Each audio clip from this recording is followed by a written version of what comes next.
Hey guys, enemy guild के एक और वीडियो में आप सभी का स्वागत है। तो finally attack on Titan and हो चुका है और अटैक ऑन टाइटन के मांगा राइटर यानी कि मांगा का हाजमे इसायामा ने हाल ही में एक इंटरव्यू किया है और इसी इंटरव्यू में उन्होंने काफ़ी कुछ बताया, लाइक वो मांगा का कैसे बने, उन्हें अटैक ऑन टाइटन के लिए इंस्पिरेशन कहाँ से मिली, उन्हें ओडीएम गियर का आइडिया कैसे आया एंड मच मोर। तो आज मैं उसी इंटरव्यू पर बात करूँगा, सो लेट्स बिगिन।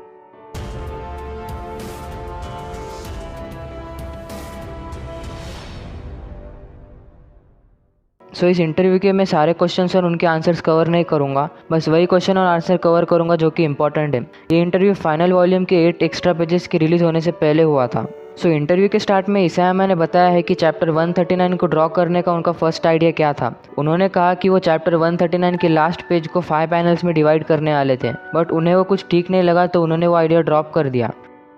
उस वक्त ये डिसाइडेड था कि फाइनल चैप्टर का लास्ट पेज फाइनल वॉल्यूम का जो कवर है वो रहेगा, जिसमें एरन, मिकासा और आर्मिन तीनों ट्री की तरफ भाग रहे हैं। और बाद में एडिटर कावाकुबो से मीटिंग करने के बाद उसे भी चेंज कर दिया गया और लास्ट पेज पर मिकासा और उस बर्ड वाले पैनल को ऐड कर दिया गया। आगे इंटरव्यूअर ने इसायामा से सवाल किया कि डेड कैरेक्टर्स पर उनके क्या थॉट्स हैं, तो उन्होंने इसका ये आंसर दिया कि एक ऑथर के पॉइंट ऑफ व्यू से देखा जाए तो अगर कोई कैरेक्टर स्टोरी के मिडिल में मर जाता है तो ऑथर उसे कभी भी फ्लैशबैक का यूज़ कर कर उसे फिर से रीइंट्रोड्यूस कर सकता है, और इसीलिए इसायामा को कभी फील ही नहीं हुआ है कि कैरेक्टर्स मर चुके हैं। आगे के क्वेश्चन के आंसर में इसायामा ने ये बताया है कि बहुत सारे कैरेक्टर्स, चाहे वो बुरे हो या अच्छे, वो एक तरह से उनके अल्टर ईगोज हैं, वो ऑथर के अंदर का ही एक हिस्सा होते हैं। और जब भी इसायामा कैरेक्टर्स को आर्ग्यू करते हुए ड्रॉ करते थे तो उन्हें ऐसा फील होता था कि वो उनसे डिस्कस कर रहे हैं, क्योंकि दोनों कैरेक्टर्स के पॉइंट्स अंडरस्टैंडेबल होते हैं। और इसायामा ने यह भी कहा है कि चैप्टर 109 गाइड्स में काया और गाबी का जो आर्गूमेंट था वो काफ़ी अच्छा लगा, क्योंकि उन्होंने वहाँ दोनों के पॉइंट ऑफ व्यू में जो डिफरेंस है उसे एक्सप्रेस करने की कोशिश की है। आगे के एक क्वेश्चन में इसायामा ने बताया है कि जब वो चैप्टर 50 स्क्रीम ड्रॉ कर रहे थे तो एडिटर कावाकुबो ने उनसे कहा था कि उन्हें लगा कि एरन और मिकासा इस चैप्टर में किस करने वाले हैं, और इसायामा ने इस पर यह जवाब दिया था कि वो बहुत ही एम्बेरस थे उस वक्त उस सीन को उस तरह की सिचुएशन में ड्रॉ करने के लिए। इसायामा ने उस इंटरव्यू में ये भी बताया कि उन्हें एक मांगा का बनने का आइडिया कैसे आया और वो एक मांगा का कैसे बने। उन्होंने एक मांगा का बनने का सोचा क्योंकि उन्होंने अपने लाइफ में क्या करना है उसके बारे में उतना नहीं सोचा था, और उस वक्त वो हाई स्कूल में थे तो उन्हें स्टडिंग भी उतनी पसंद नहीं थी, और इसीलिए कुछ आर्ट सप्लाईज खरीदते समय उन्होंने अचानक सोच लिया कि वो एक मांगा का बनेंगे। बट जब वो अपने वर्क को एडिटोरियल ऑफिस लेकर जा रहे थे तब उन्हें लगा कि वो मांगा का नहीं बन सकते, क्योंकि उन्होंने बहुत सारे लोगों को देखा जो मांगा का नहीं बन पाए। इसायामा ने इस इंटरव्यू में ये भी बताया कि अल्दो जो मांगा पर वो काम कर रहे थे वो बहुत पॉपुलर थी और वो मांगा अच्छे खासे पैसे भी कमा रहे थे अपने लिविंग के लिए, बट अंदर से उन्हें लगता था कि वो एक अच्छे पर्सन नहीं है और वो बहुत ही उदास हो जाते थे, वो बहुत ही इन्फीरियर फील करते थे, और बहुत बार तो खुद को चीयर अप करने के लिए वो खुद से कहते थे कि वो एक जीनियस मांगा का है, उन्हें उदास होने की कोई ज़रूरत नहीं है। और इंटरव्यूअर ने उनसे पूछा कि ये सब कब हुआ, तो उन्होंने कहा कि जब वॉल्यूम 9 पब्लिश हो चुकी थी।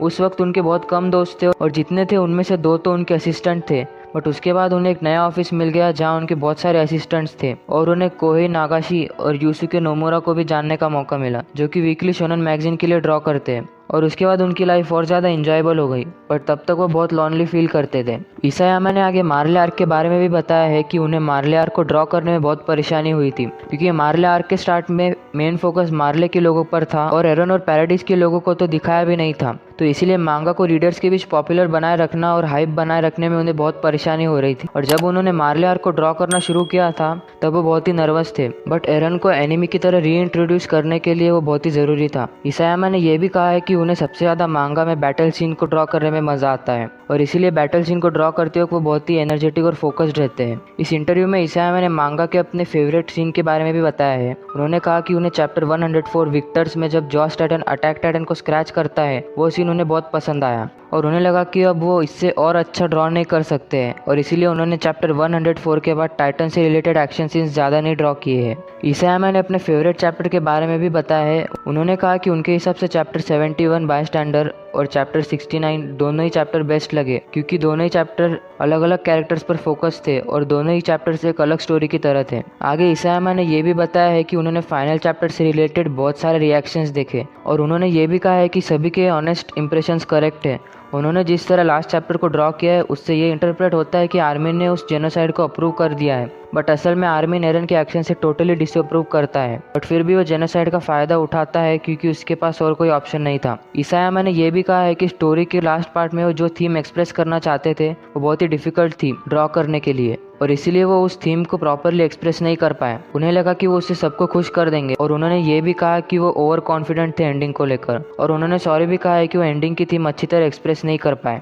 और इसी इंटरव्यू में इसायामा ने उन्हें 3DM गियर के लिए इंस्पिरेशन कहाँ से मिली उसके बारे में भी बताया है। उन्हें 3DM गियर का आइडिया वैक्यूम क्लीनर से आया और वैक्यूम क्लीनर के साथ साथ उन्हें रॉकमैन डैश नाम की गेम ने भी इंस्पायर किया 3DM गियर के लिए। और इसी के साथ उन्होंने AOT की सेटिंग के लिए कहाँ से इंस्पिरेशन मिली उसके बारे में भी बताया है। एक फिल्म है द विलेज नाम की जिसमें जॉक्विन फीनिक्स ने लूसियस हंट का रोल किया है, जो कि मूवी में ये सोचता है कि वो मिडिल एज में जी रहा है, बट इन रियलिटी वो मॉडर्न एरा में जी रहा होता है और वो मॉडर्न एरा से पूरी तरह आइसोलेटेड रहता है। और लास्ट में इसायामा ने फैंस को मैसेज दिया है कि वो अटैक ऑन टाइटन की वजह से बहुत सारे लोगों से कनेक्ट कर पाए, इतना उन्होंने कभी सोचा भी नहीं था, और उन्हें बहुत सारा सपोर्ट और एनकरेजमेंट मिला फैंस की तरफ से, और ये सब वो एक नॉर्मल लाइफ में कभी एक्सपीरियंस नहीं कर पाते। और वो बहुत खुश है कि उन्होंने बहुत सारा प्रेशियस टाइम रीडर्स के साथ स्पेंड किया, और वो अपना नेक्स्ट वर्क प्लान करने से पहले एक कम फैशनेबल टाउन में कप को पकड़कर घूमना चाहते हैं, क्योंकि वही फ्रीडम है।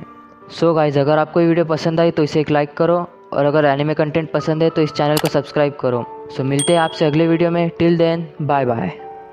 हंसते हुए चेहरे के पीछे जाने कितने दुख थे, किसको सुनाऊं मेरी दास्तां, कोई नहीं साथ में। मिलते गए धोखे, मुझे लड़ता अपने आप से, थक गया हालत पे, अधूरे मेरे ख्वाब थे, कोई नहीं यहाँ बस तो ना ही मेरे साथ।